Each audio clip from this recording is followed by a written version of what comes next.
Good afternoon, everyone. Welcome. I am Louise Noel Ambrose, President of the Women's Canadian Club of Hamilton. We thank you for joining us today, February 15th. Special acknowledgement to our first-time guests and returning friends of the WCCH. Meeting is now called to order.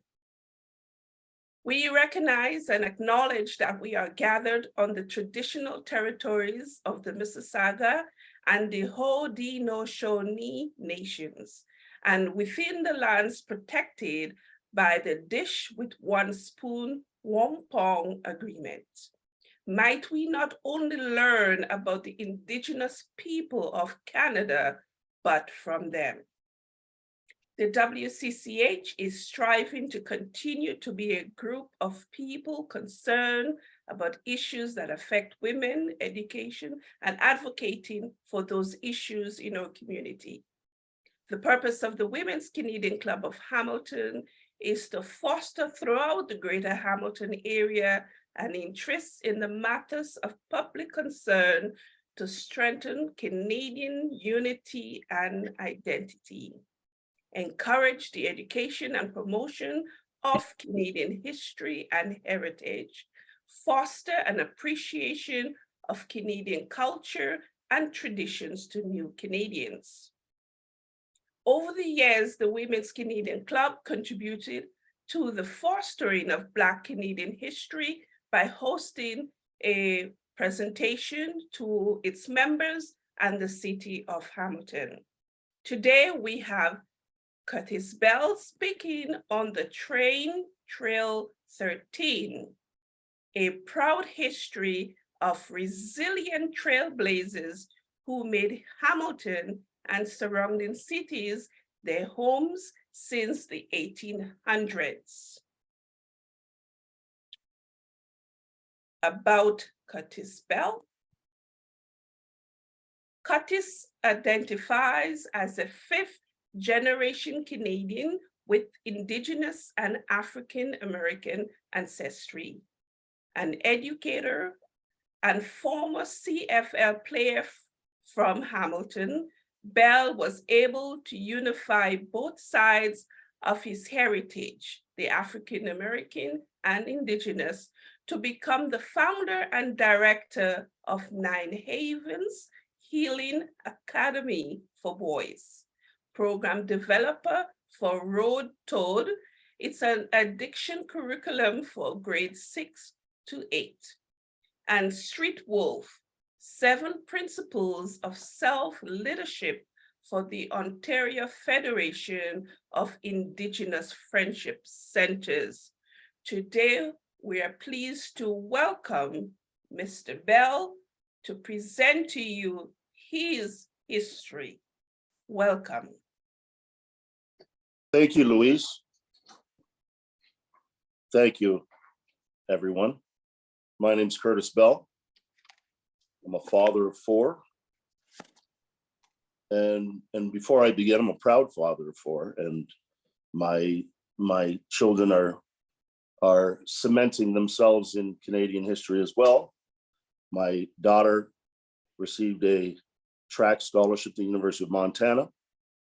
And she is a 4th year Dean's List student. Her major is wildlife biology. And my son received a football scholarship to the University of Maine, and he is an honor roll kinesiology student. And I also have a 15-year-old who is now embarking on a soon-to-be scholarship to a prep school in Virginia. And I also have a 10-year-old at home who's trying to keep up. However, I have a very unique history in terms of my lineage, my family. I self-identify as a Black Chippewa, and I'll share that with you in a minute. However, I also have some other Indigenous bloodlines in me as well. And this all happened. I guess I was manifested through the Underground Railroad and the indivisible bond between fugitive slaves and indigenous peoples through that passage that I'd like to share with you today.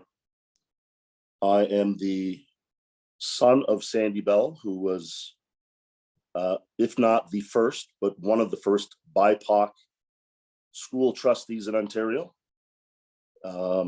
Also served on the Immigration and Refugee Board as a judge for almost 10 years, and really was instrumental in changing a lot of our immigration laws.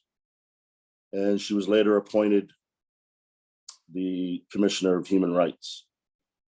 So I'm also the nephew of the Honorable Lincoln Alexander, the nephew of Reverend John Holland, cousin to Ray Lewis, Rapid Ray, and Pinky Lewis, who was a longtime trainer for the Hamilton Tiger Cats and McMaster Marauders. So I'm very proud of my heritage and would like, I guess in the next hour, share some of that with you and share with you the unique trailblazers that have influenced me so that I can influence my own children. And a couple of years ago, just after COVID, there was some COVID funding through United Way. So I partnered with Stewart Memorial Church, which has been around, I believe, since 1832. It was the first hub for Black folks in Hamilton. I grew up in the church. So did my brother, and both my brothers. My parents did. Lincoln Alexander did. My grandparents, my great-grandparents met at a picnic at Stewart Memorial Church. So as it stands on John Street, it is definitely a historical building and has been the hub for many generations of Black Canadians and Black Indigenous Canadians. I partnered with Stewart Memorial Church and developed what is called Trail Train 13. It's not a lengthy book, and it doesn't matter if I sell any copies. It's invaluable because I leave it for my children. And I was always encouraged by especially my great-grandmother, to listen to my elders because they will teach me who I am.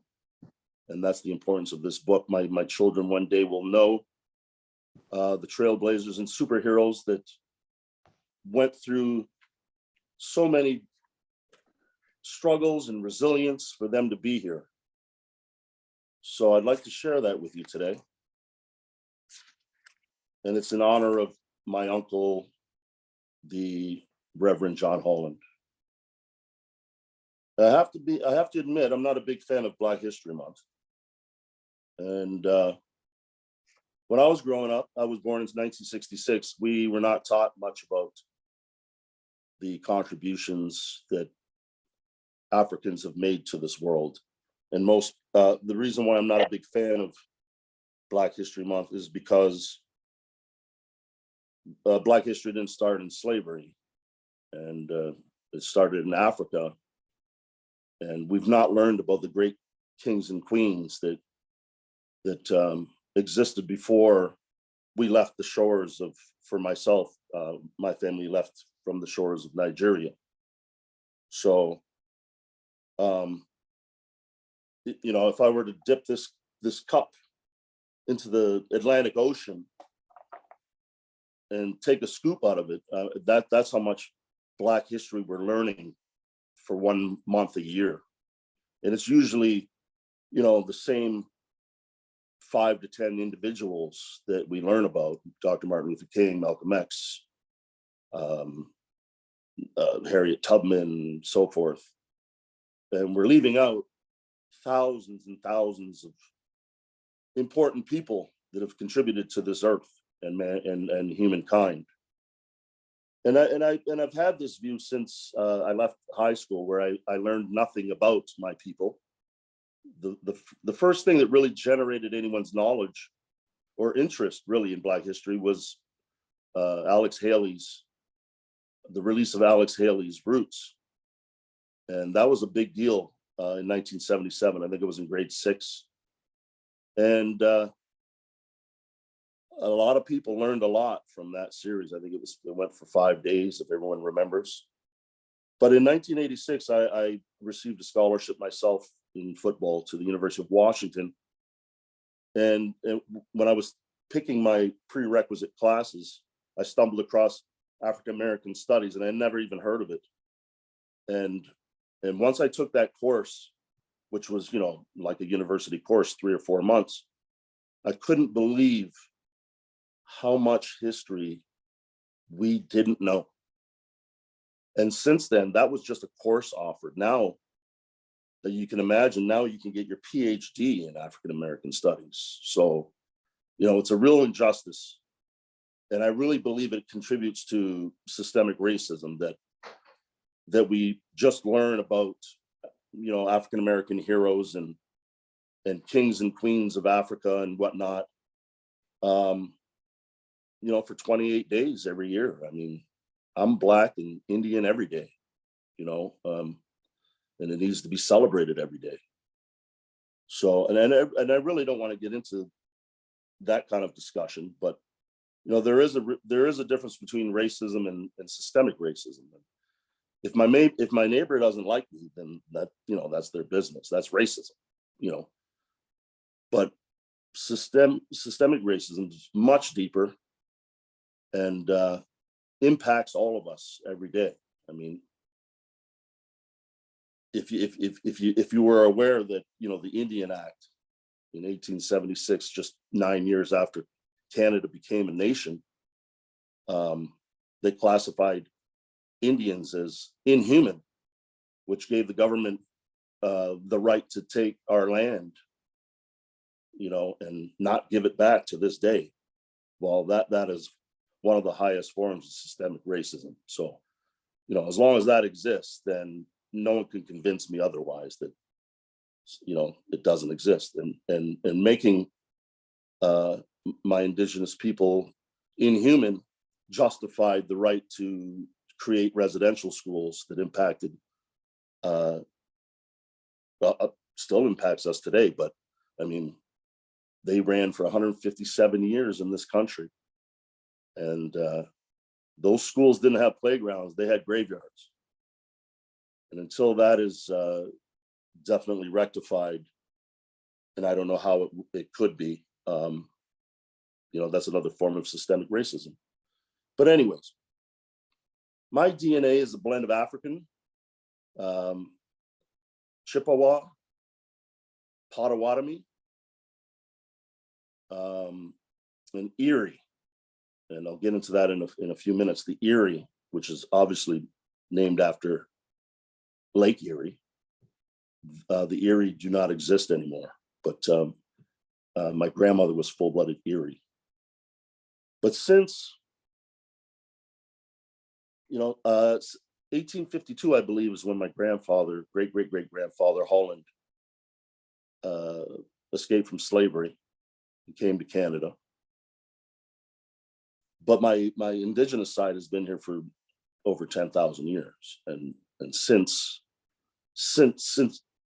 then, and as I sit here and share this with you, my people have endured astronomical events that I believe make them superheroes. Just to list a few, we survived the initial European contact. We survived the transatlantic slave trade. We survived the Indigenous Holocaust. We survived colonialism, slavery, being sold as slaves, escaping slavery, the Underground Railroad and the wilderness, the buffalo slaughter.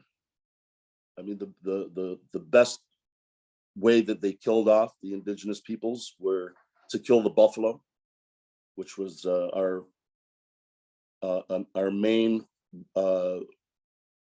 way to survive.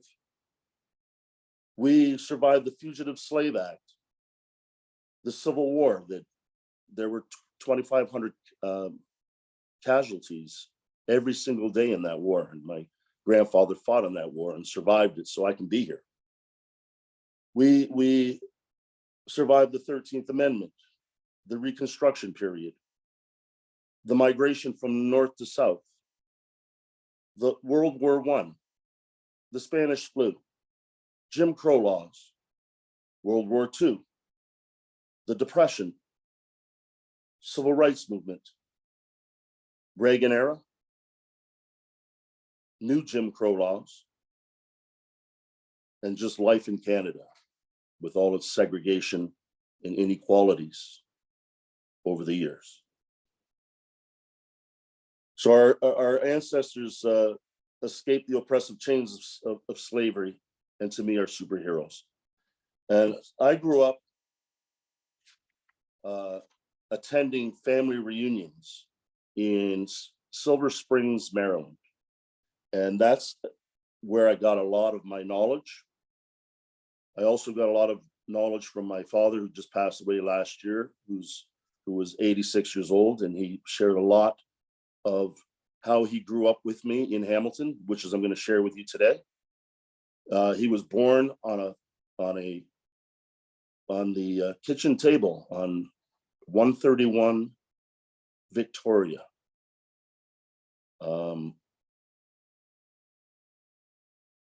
As well, I gained a lot of knowledge from these family reunions and, once again, elders at the time. So one thing to note is that I didn't learn a lot about Black history in high school, but one thing I'd like to share is that, I don't know if you're familiar with the book, The Black Donnellys, which is a very popular book. It was used as curriculum at the time. My grandmother was the fortune teller in that story, Grandma Bell, who had actually warned Mama Donnelly that her family was going to be massacred. I don't know if you're familiar with this story, but it's the biggest massacre in Canadian history, the Black Donnellys.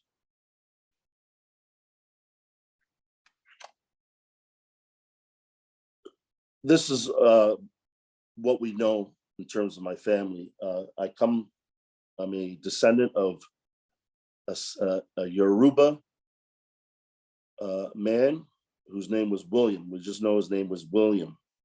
And he was taken across the pond, the haunted sea, I call it, in, I believe, 1792, and he landed in Virginia. He came from the land of the tall men, they were called, and they were Yoruba. And from there, he went to New Orleans, and then the Jesuits at the time, they owned about 220 slaves, and they were, believe this or not, they owned slaves, but they were fearing persecution themselves. So they fled to Maryland, which is where my people ended up as slaves, and we were tobacco pickers. And I don't know if you're familiar with this, but those 220 slaves were sold to Georgetown University. They had a debt at the time, and they were sold for, I believe, $220,000, all of them. And it paid off the debt to Georgetown that they owed to keep their doors open.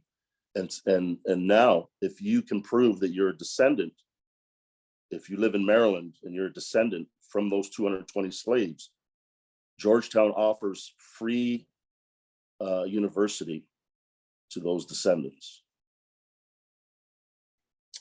I come from, my grandmother always told me I was special, and I always try to get this across to a lot of Black youth I work with. And the reason for that is not just because you are special, but you made it here. There's an estimated 10 million Africans that were dumped overboard from slave ships that never even reached the shores of North America and South America. So my great-grandmother always told me I was special because of that. I come from a woman after William, whose name was Polly, and she married Jack, and we just know them as Polly and Jack. We don't know their last names. A lot of slaves obviously were sold at the time on the selling block. And I have actually the receipt of the sale of Polly in my records. And she was sold with a 7-year-old child. So her slave owner bought her as a Christmas gift for his daughter, along with a 7-year-old. And the two of them combined sold for the sum of $300, which would be $5,500 today for two human beings.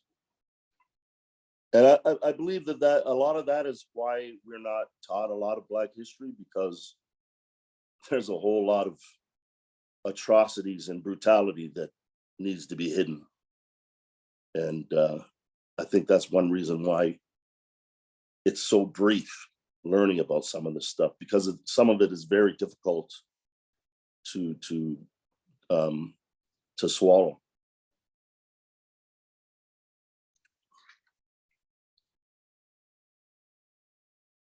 So I come from Letha Howard. After Polly had a daughter named Letha, and Letha Howard, our name originally was Howard. And when my great-great-great-grandfather William escaped from slavery with his brother Thomas, they changed their name from Howard to Holland because they feared being recaptured. And at the time, a lot of slaves changed their names. So we went from Howard to Holland. So if you go back to Maryland right now to a family reunion, my relatives at that reunion are still Howards, because they never left the United States. The Howards that left to Canada are now Hollands. So if you hear of Reverend John Holland, he's actually a Howard. And there's thousands of us now. For instance, if you watch hockey, my distant cousin, who was a Howard and then a Holland, is Wayne Simmons, who plays for the Leafs. He was actually a Howard / Holland, and his name changed through marriage, just like mine did. So William and Thomas escaped. My grandfather William was 20 years old when he escaped from slavery from Silver Springs, Maryland. And him and his brother braved the wilderness for 720 miles to where their first stop was Queens Bush. Anyone familiar with where Queens Bush is? It's now called Waterloo. It was originally called Queens Bush. And that's where William and his brother, and through that passage, William met my grandmother, who was Erie, and they both landed in Queens Bush. If you can see that this is a picture of my grandmother, who William married. She was full-blooded Erie. And the Erie, at the time, were assisting the Hurons in the Beaver Wars. And at the time, it was called the Iroquois Confederacy. But that's actually offensive, calling someone Iroquois, because the Hurons called the Cayuga, the Mohawk, the Seneca, the Oneida, Onondaga, and Tuscaroras, they called them Iroquois, which means snake, in their response to assisting the Hurons in the Beaver Wars. The Beaver Wars and were in control of the fur trade going down the Grand River at the time with the French. And so Iroquois used to be called Iroquois, but they're actually the Haudenosaunee, which is the Six Nations. And the Erie, which is my grandmother, the picture I just showed you, they were forced to join what is now the Haudenosaunee, or fear being killed off by them. So the two brothers braved the wilderness. They also braved what were called the hell dogs. These were like pit bulls that were specifically bred at the time to capture fugitive slaves. So they obviously feared being recaptured. And if you were at risk of being hung or whipped or sold off down south, or some a leg or foot amputated so you couldn't run again.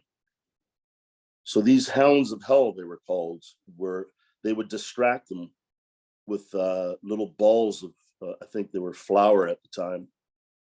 And that's how they would distract these dogs. They would scatter them around off the trails, and the dogs would be obviously attracted to the scent and would eat these things. So at the time, between 1800 and 1865, William and Thomas joined 40,000 other fugitive slaves that came into Canada at the time. One huge misconception or mistruth or false fact is that Canada did not have slavery, which it did at the time. Not as obviously as large as the United States, but we did have slaves. That was abolished by the Fugitive Slave Act, and that's when Canada became law that you couldn't own a slave.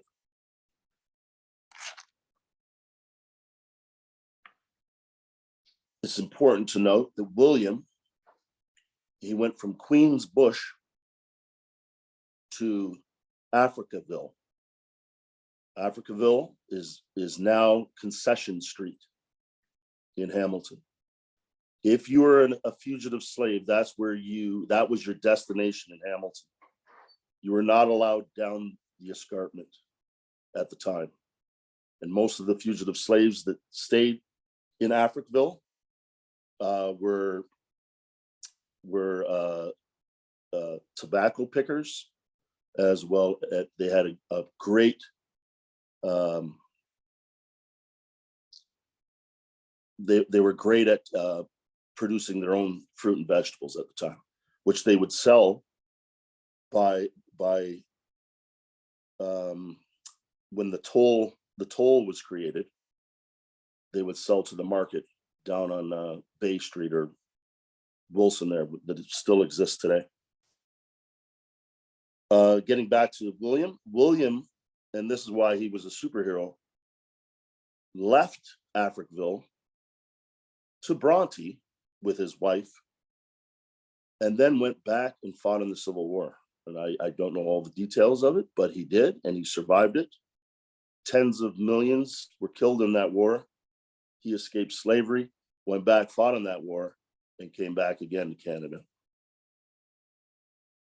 My grandmother, once again, was full-blooded Indian. At the time, they were called the Cat Nation or Longtail Nation, until they were forced to join the Haudenosaunee now. As you know, the Great Lakes are all named after Indigenous peoples, except for Lake Superior. And if you fact check that, it's actually called, the Ojibwe called Lake Superior Gitchigumi, which means enormous lake. Some of the notable family members from the Holland family, Howard Holland, is Albert Jackson. Do you know who Albert Jackson is? He was Canada's first Black postman, and he just had a stamp in the last few years created in his honor. At the time, he actually was not a postman, because Sir John A. Macdonald didn't want any blacks at the time to deliver mail because they couldn't be trusted. But then he recanted and allowed them to be deliver the mail as a ploy to gain popularity when he was running for prime minister. Any questions or anything up till now? No. This brings us to my grandfather, William Bell. William Bell fought in World War I and died of his injuries in Toronto, fighting the Germans. He was a decorated soldier, and I am really honored to have 2 of his medals in my possession. My father gave them to me. And they sit in this jewelry box that my grandfather made. It's actually on the cover of Trail Train 13. It is a German bomb that he made into a jewelry box to put his medals in. It's pretty cool. World War I.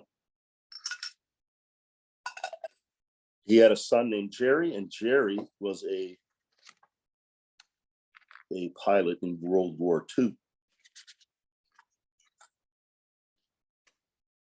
Now, things change a little bit. Gertrude and William Holland had a son. That was my father. My grandfather's name was Ewan Bell. Ewan Bell was the first Black foreman at Stelco. And he worked there, and my father worked there as well for 38 years. At the time, Stelco and Hamilton were quite segregated. And people don't know this, and this is a true story, but Lincoln Alexander applied for a managerial job at Stelco and was told at the time that he's probably better suited to apply to a job at a shoe store. And he always told us in our family that I didn't get angry, I got even.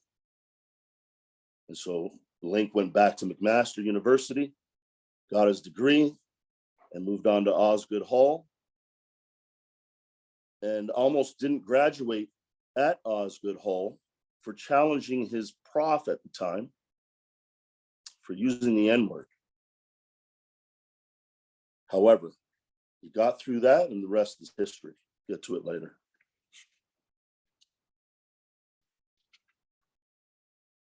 My aunt, Eileen Ivory, and she's a direct descendant of the Hollands as well, was the first Black congresswoman in Harlem. And she didn't have any kids of her own, but she adopted H. Rap Brown. Do you know who he is? H. Rap Brown is one of the founding members of the Black Panther Party. He was their Minister of Defense. Back to my father. My father was a Golden Gloves boxer, state of New York, heavyweight champion. And he was the sparring partner for Floyd Patterson, who was the heavyweight champion of the world at the time. And he fought George Chavello for the Canadian Championship. If you're familiar with George Chavello, he fought Muhammad Ali twice. And he's notably known for never hitting the canvas. He was a pretty tough guy.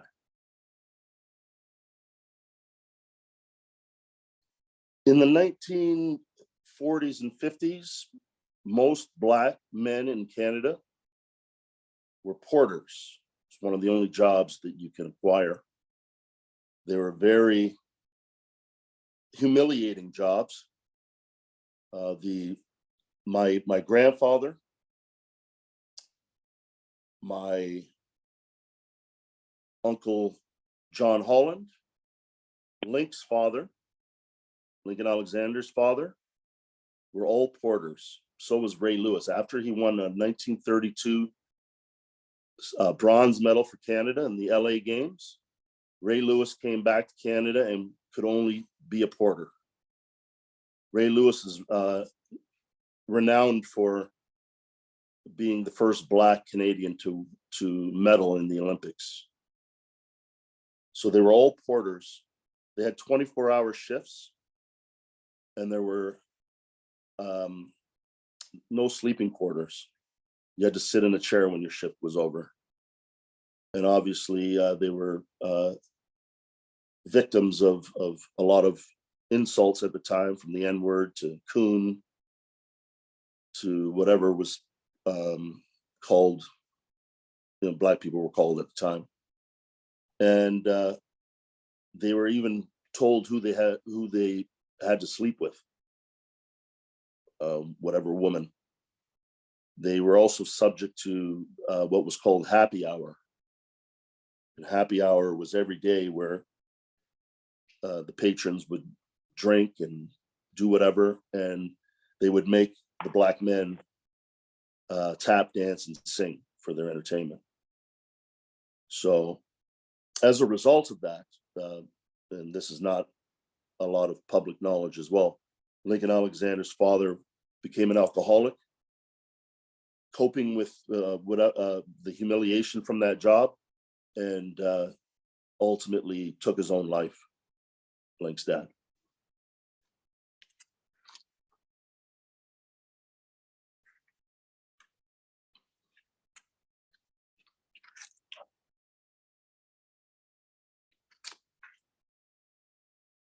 So now my family takes another turn.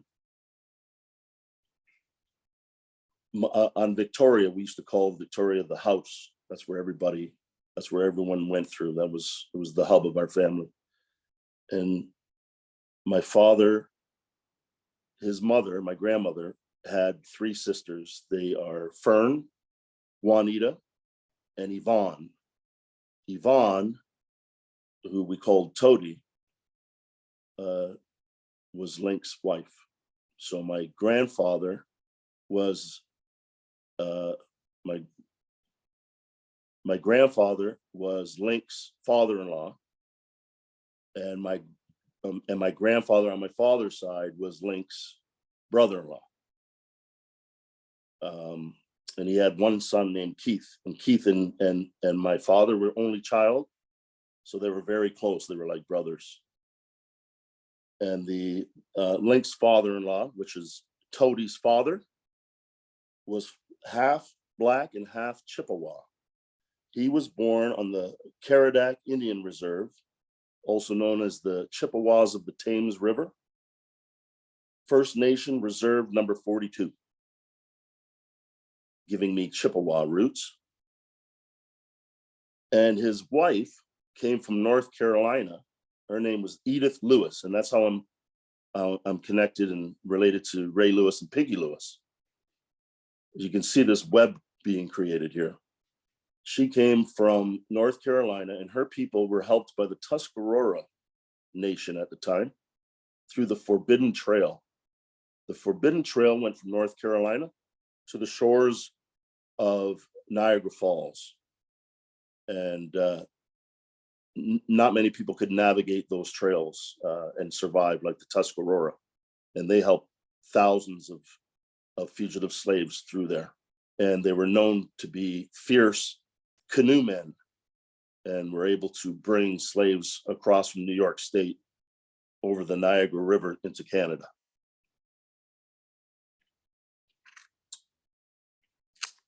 At the time, when my father was growing up, Hamilton was very segregated. I don't know if you're familiar with the book From Tollgate to Expressway. And that basically is a book about, once again, Africville and families like the Hollands and Howards, how they endured segregation and went from being allowed down the escarpment through the toll gate and finally having that access down there to, obviously Lincoln Alexander's Parkway, which is a whole lot of progress over the years. At the time when my father was growing up, Black people and Jewish people could only buy or purchase a house from Victoria and Cannon to the North End to Hess Street at the time. Nowhere else in Hamilton could you get a mortgage if you were Black or Jewish. So obviously there was a lot of segregation. And what's notable there is that our house on Victoria was also like a hotel for a lot of entertainers and whatnot that came to Hamilton, like Cab Calloway and Duke Ellington, Count Basie, Richard Pryor, the Globetrotters, and many, many more. They weren't allowed to get a hotel room. No one would give them housing, or restaurants wouldn't allow them a seat at their restaurant. So they would actually come to my grandparents' house and have lodgings there. One notable that stayed at my grandparents' house was Bernie Custis. Bernie Custis was the first Black quarterback to play in any professional league, CFL or NFL. And him and my father became very good friends. And that's how we got to know him. From watching the Super Bowl on the weekend, I'm sure Bernie would have been really proud knowing that two Black quarterbacks faced off against each other for the very first time in the league's history. And up to 24 Black quarterbacks now play in the National Football League. And he's the trailblazer for that. And him and I were very close. He actually brought me, because he was a long-term scout in the CFL, he brought me to the Toronto Argos from the Ticats. I was drafted. If you can see that, it's me and my mother. I was drafted. I was their first pick, Hamilton's first pick in the 1989 draft. So that was my little, I guess, contribution, family contribution in terms of Black history.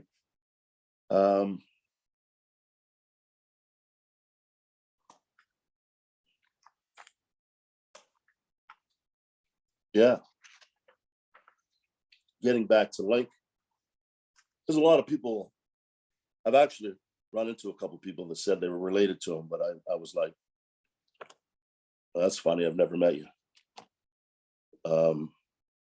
But yeah, here's a picture of my Aunt Toadie with Princess Diana. I'm not a big fan of the royal family, but she definitely had iconic influence on the world.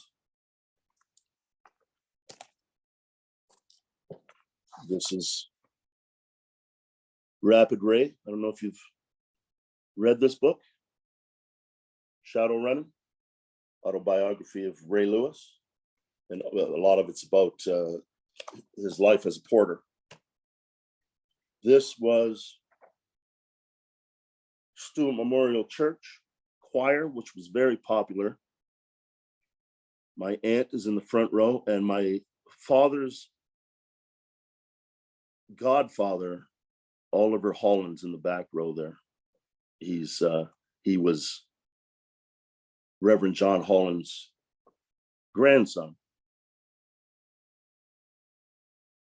Lincoln Alexander was actually the bass in this choir. This is a picture of Link when he attended Osgoode Hall.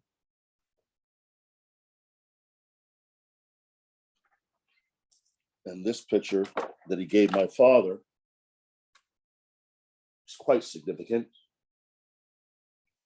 My father's on the far left there. You can just see the side of his face, and that's Link. And Nelson Mandela in Toronto. And we all know who Nelson is. So, how am I for time? Any questions at this point or inquiries? Yes, Susan. I have one. I'm Christina. Link Alexander, your linkage to him, that was as through in-law, through marriage, is that correct? Rather than Yes. a direct bloodline, yes. And also Richard Pryor, very, very modern and more recent of some of the names you come out with. I wasn't aware that there was that kind of racism that he was in Hamilton at any time, denied any kind of room and board or whatever the case may be during his time here. So you did mention that with, I think, your family's Victoria Avenue Mercer compound there. Yeah, So, correct. yeah, because, he was of more modern times. Of course, as my children were growing up, as a matter of fact.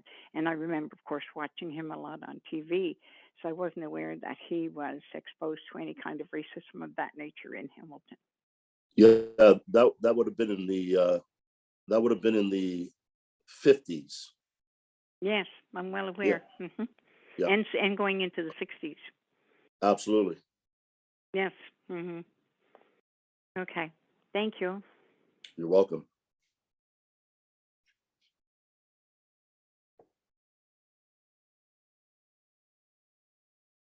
Actually, Dionne Warwick also stayed there. Mm-hmm. Mm-hmm. Familiar with her? Yeah, she was a good performer. Yeah, that would have been in the late 50s as well. So some of these celebrities were not mainstream yet. Well, yeah, they were on into the 60s for sure. Oh yeah, they went the 50s. They might have been getting they're more or less getting their as we say, the strong teeth because they were very active in the 60s. Mm-hmm. Yes, and the civil rights movement actually in the 60s. My parents were on a list along with many Blacks who were strong figures in the civil rights movement, and they were put on a list by the RCMP as threats. And my mother actually, when she was appointed by the Prime Minister to work at the Immigration and Refugee Board, she had to have her name exempt from that list, and she was appointed in 1985. And where was her province of residence in Canada at that time? She was also a Hamiltonian. She was a Hamiltonian, yeah. Mm-hmm. Okay. Needless to say, this city was quite segregated, and many people had to, change those things, and it's been a gradual process. We have a board called Hate and the Hammer in 2023, and if we have to have something allocated to something like that, we got a long way to go.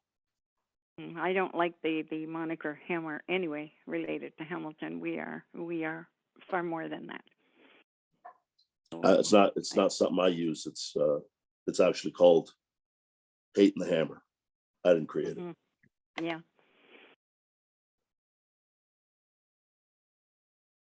Anyone else? Sure. Hello. Yep. Yeah, I just a couple of things. The first thing is I grew up in Westdale, and when you mentioned that about the in the 40s, actually it happened where Jewish people were allowed finally to live wherever they chose. And a girl, one of my best friends, because I grew up in the 40s, and I should say I was born in 42. So there you go.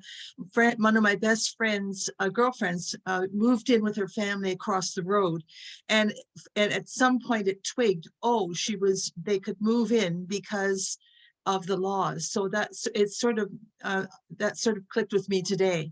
And the other thing was that you mentioned the things that have gone on over the years. And you mentioned the Reagan years. Could you expound on that? Why Reagan was such a negative Yes, time? I can. Through my own research, Reagan, through his period when he was president, is when crack cocaine was introduced to the inner city and ghettos of the United States. And they used the moniker Just Say No as a political ploy to cover up what they actually were doing.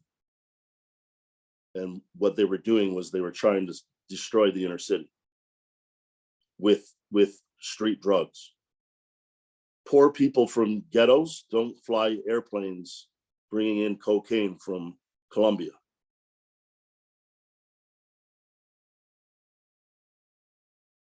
So so I'm sorry for my clarity. You mean that at his time, he allowed drugs to be brought into the US and they went to the inner cities? Yes, his administration did. And they allowed it. Okay. Oh, thank you. You're welcome.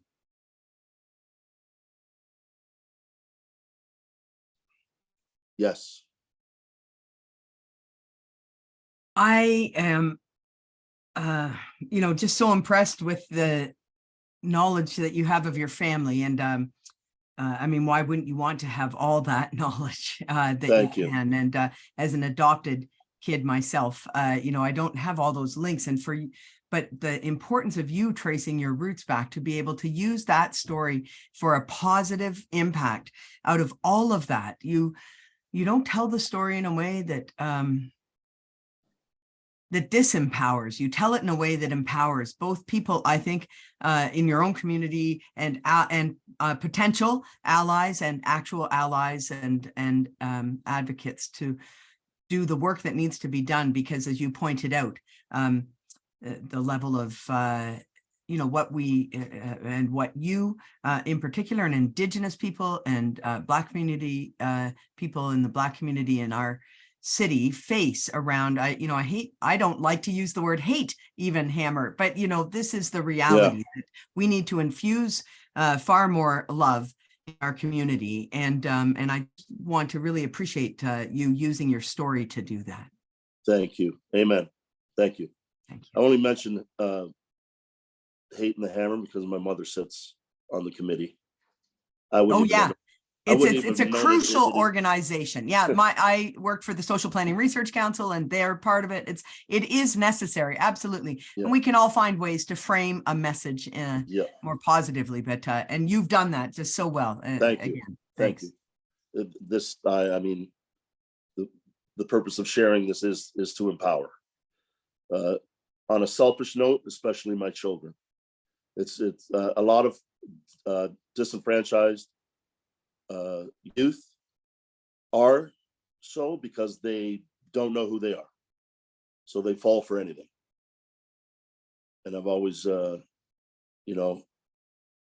tried my darndest every day to make sure my kids know their roots and be proud of their roots and be proud of who they are, and they won't fall prey to a lot of the nonsense that exists today that kids have to navigate through.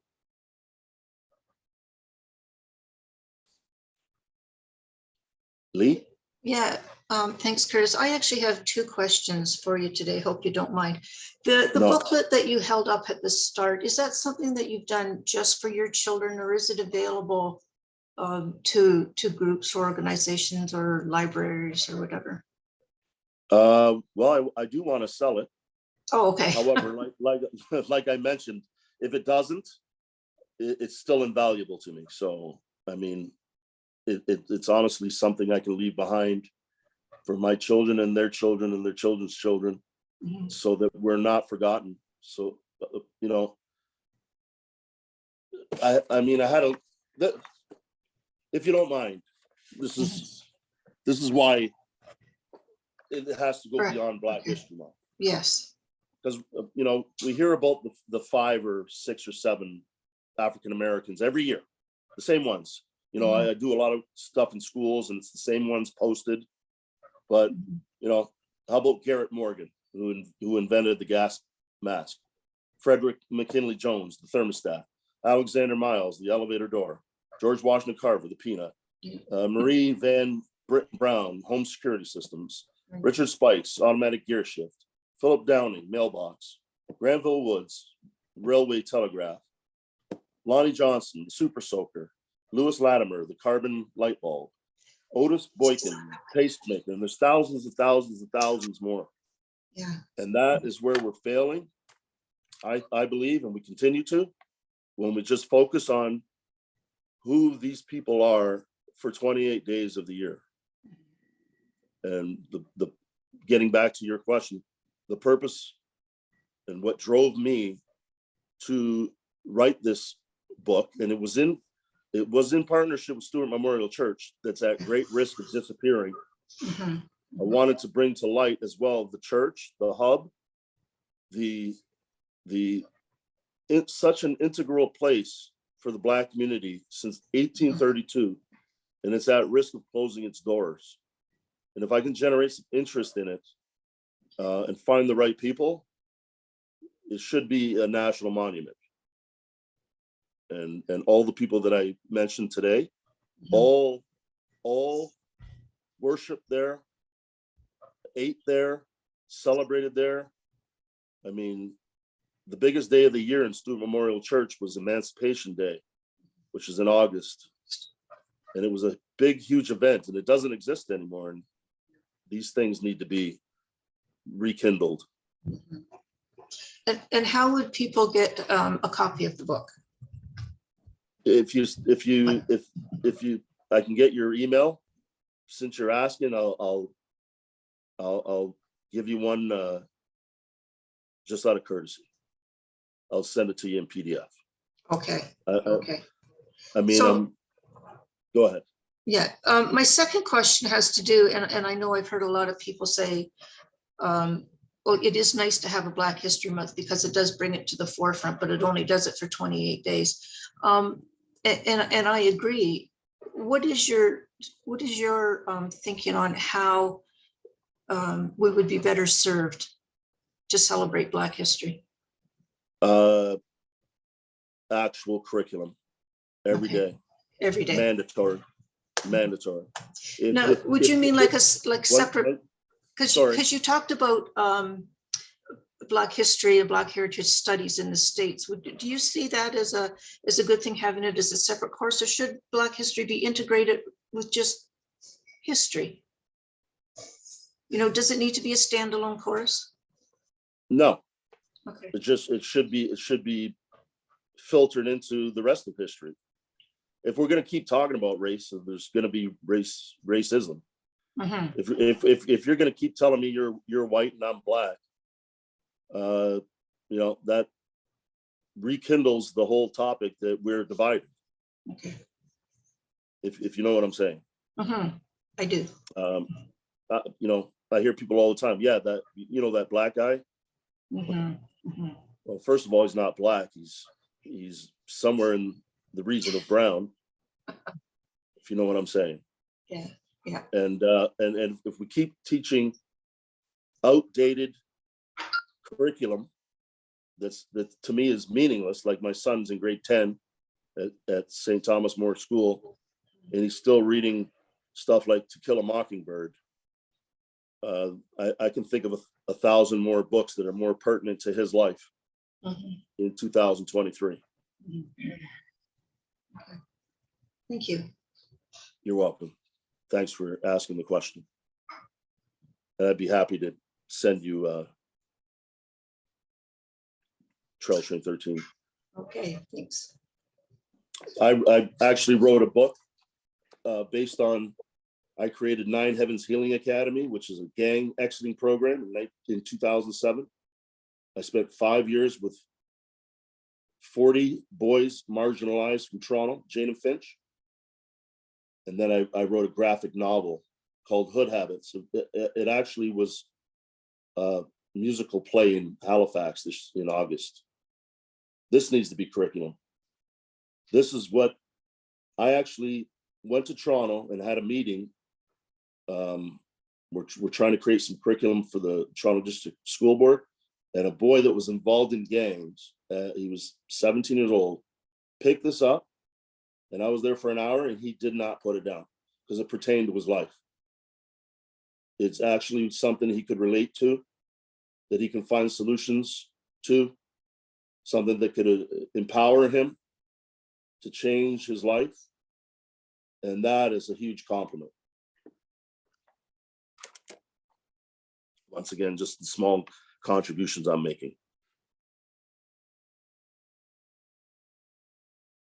Any other questions? Ruth, did you have a question? Okay. All right. Diane? Diane, Yes. please give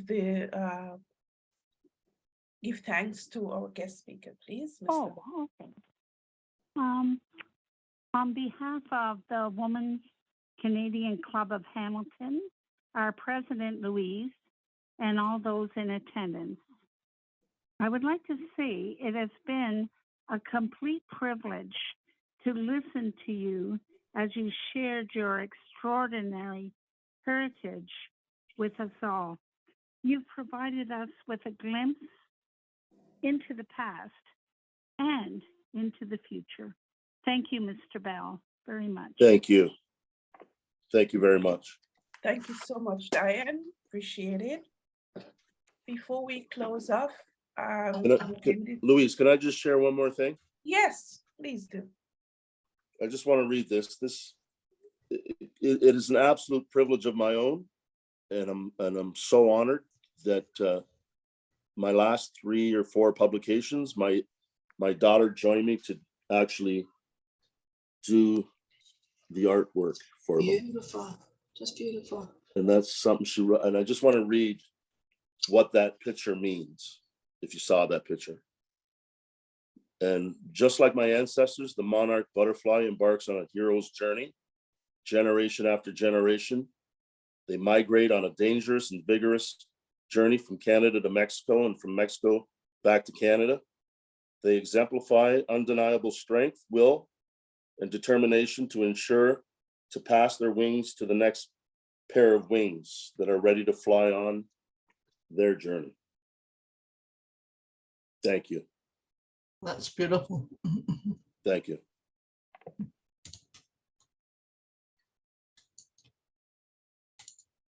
Thank you. Thanks, Louise. You are welcome. Thanks, everybody. Thanks for putting this on, Thank you. Louise, and thanks so much for speaking, Curtis. Thank you so you. much. Thank you. God bless. It was very good. Thank you. God bless. Thank you. Thank you, thank you. Just some housekeeping and reminders of in terms of our upcoming meeting, which is scheduled for March the 15th. We'll have Miss Uzma Qureshi. She is the Community Engagement Advisor for the City of Hamilton, the Mayor's Office. She'll be joining us on the 15th. We were hoping to have the Mayor, but unfortunately, she's not able to make it to be with us. And then following April 19th, we have Miss Renee Rampasad will be joining us. Rampasad from the All Ganja Cannabis Society. So appropriate to celebrate 420. Please, I encourage you to visit our website where all our upcoming meeting dates are listed. Stay tuned for our big event happening in October. Please note our most importantly, I know my treasurer is talking to me telepathically. In May is our annual general meeting. So save that date, May 17th. Did I get that? Did I get you, Lee? I encourage you to on social media to visit us. Board members, if you're on social media, please, a lot of work has been done in the past couple of months. We are now up to date. Enough content and variety and diversity is there and showing people who we are. We are on Facebook, we're on Twitter, and we're on Instagram. Most people are on all these platforms. Like and reshare. Thank you all for being here today. The meeting is now adjourned and it's open for open conversation with each other.